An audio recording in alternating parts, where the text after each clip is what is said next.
الثوم يؤكل كخضرة ويؤكل طري ويوضع في الطبيخ، وهذا الأهمية ديالو يعني منها ارتفاع الضغط. يعني أول المستفيدين هم الأشخاص اللي عندهم ارتفاع الضغط.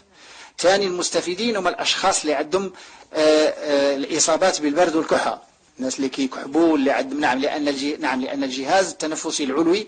كاين الناس اللي كيكحبوا عامين و3 سنوات و4 سنوات وأخذوا أدوية وأخذوا السيرو من الصيدلية والمحاليل والأشياء، ولكن هذه الكحبة هذه هي من نوع خاص، لا لأنها تشترك بين أناطوميا بين هذه الإصابة بالبرد، طبعا لأن عندنا واحد الممبران واحد المنطقة حساسة للحرارة ليس للبرد، يعني حتى في الحال سخون راه مزياناش، يعني حساسة تزداد معها حساسية داخلية، ثم انخفاض المناعة المحلية. باش ربما نكون عقدت شوية الأمر، إذا انخفضت المناعة المحلية معناها المناعة المحلية اللي كاينة في الأنف واللي كاينة في الفم واللي كاينة في القرجوطة واللي في البلعوم، هذه الأشياء هذه.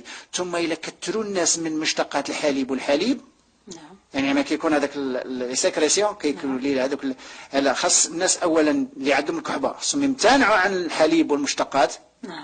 هذه صح مفروغ منها.